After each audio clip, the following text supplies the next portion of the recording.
Hello, my name is Stacy, and today I'm going to be talking to you about my friend Jason and his journey being diagnosed with follicular lymphoma.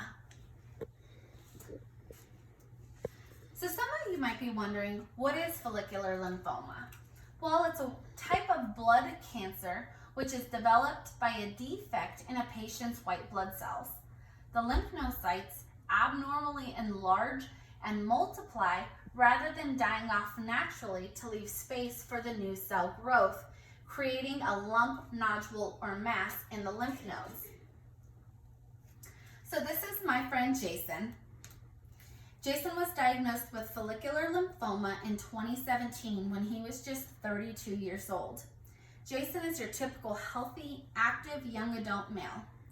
Jason being diagnosed with follicular lymphoma is rare due to the fact that research has shown that most people diagnosed with this disease are around 60 years of age.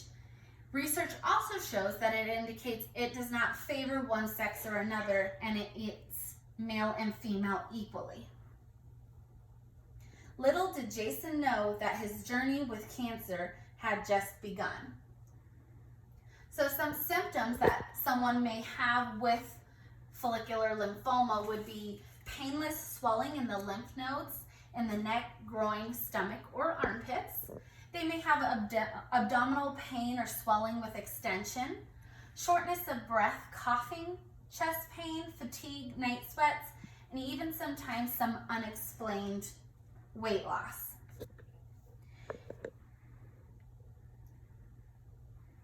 Jason began to notice in January of 2017 a lump on his right groin area. Jason didn't feel any pain and figured he had pulled a muscle. Well, around April of 2017, Jason had noticed the lump on his groin had gotten bigger and was also starting to noticing swelling and lumps around his armpits. Jason still didn't seem to think anything of it. Well, in June of 2017, Jason then started noticing that his lymph nodes under his jaw would pop out when he would smile. He also noticed that his right leg would start to swell when he would walk or stand for excessive amounts of time. Jason finally decided to go to the doctor. Jason's doctor began a typical beginning diagnosis for this disease. He had a physical examination and his doctor took his family history. From there, they decided to order blood tests, and what those do are they allow us to see if there's something abnormal going on in the body. From those tests, they decided to do some additional imaging, such as a CT scan, a PET CT scan, or ultrasound. Jason received a CT scan and was scanned from the jaw all the way down to his thighs. This was to check to see if there was cancer and if it had spread to other parts of the lymphatic system, such as the lymphatic vessels, tonsils, his spleen, thymus, and or bone marrow. From there, they did notice nodules and or masses in his scans, so they requested a biopsy. The biopsy is taking a small sample of the nodule to confirm if the patient has lymphoma, as well as what type and if it is a growing cancer. So from there, they determined that Jason did in fact have lymphoma and was referred to an oncologist who also referred him to get a PET CT scan. PET CT scans are the modality of choice for follicular lymphoma as well as cancer patients in general. PET CT scans are used for oncologists to determine the stage of cancer, treatment options for the patient, as well as to evaluate a patient's response to treatment.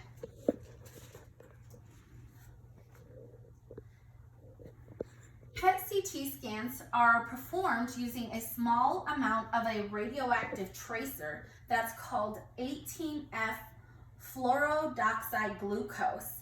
That is injected into the patient and becomes highly concentrated in the lymphoma cells. This advantage to PET CT scans resides in the fact that the live tumors are attracted to the glucose and will be able to retain the glucose or radioactive treatment tracer used in the PET CT scan. The tumor cells will be detected by the PET camera and visualized, allowing for a better reading and accuracy and diagnosis. So here you see some scans of a typical CT scan that show nodules or masses in the lymphatic system. So here you can see in the armpit area, there's a rather large nodule, as well as here in the groin area of the patient, you see a large nodule right there. So here is a scan of a CT or a PET CT scan. Here it shows that there are nodules right here in the armpit area, as well as you see a rather large nodule in the groin area. PET CT scans overlay a CT scan as well as a scan from a gamma camera that highlights any cancer in the body. And in this scan, you can see the red that lights up. That's where the cancer is in the patient's body. So with a scan of any sort that you've never done before, a lot of people go in and they're nervous and they don't know what to expect. So typically this is what you would see as a patient or get to experience as a patient. Once that radioactive tracer is injected into the patient's body, they lay on a table and get sent through a short tube. And here this video will demonstrate that. So here you just have the patient laying on the table and they go in through the tube. And as they go through the tube, it begins scanning and picking up that radioactive tracer.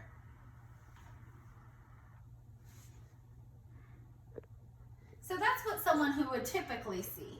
However, the camera sees something different, as well as what the technologist sees on their monitor and then is given to the oncologist.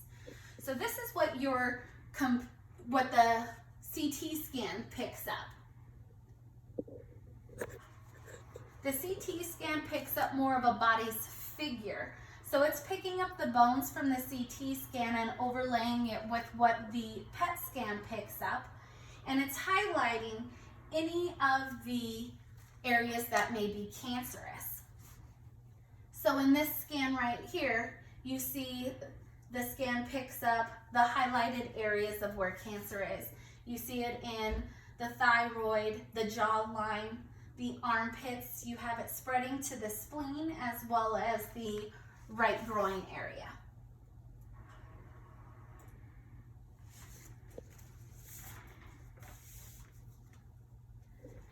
So prognosis and treatment. Initially, when someone is diagnosed, and it depends on what stage the cancer is caught at, if it's caught in the early stages, they do what they call watchful waiting. And that is they continue just to monitor the cancer to see if it's spreading or if it is dormant. If it's caught in the later stages of cancer, a lot of times they will order radiation and chemotherapy. Sometimes it's one or the other, sometimes it is both. In Jason's case, when he received his PET scan results, it showed that the cancer had spread to pretty much his whole lymphatic system. At that point in October of 2017, Jason had started chemotherapy and he went for follow-up PET scans in December. Those results showed that Jason went into remission.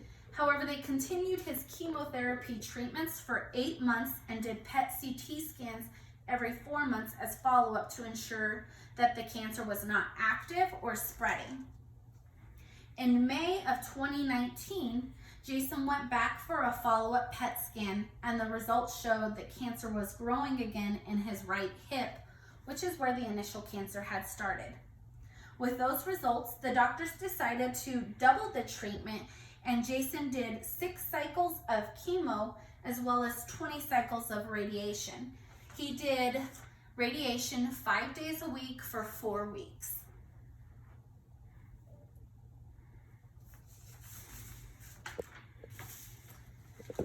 So with these treatment options that are common to treat the disease, however, they can help manage the lymphoma more than cure it. In most cases of follicular lymphoma, it is incurable, and the average survival rate for someone who's been diagnosed with advanced stages of follicular lymphoma live about 20 years.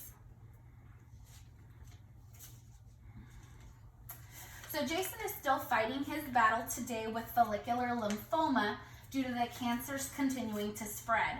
Currently, it has spread to his hilum area, and Jason has since been placed in a clinical trial treatment called CART-19. CART-19 treats B-cell leukemia as well as lymphoma that has become resistant to chemotherapy.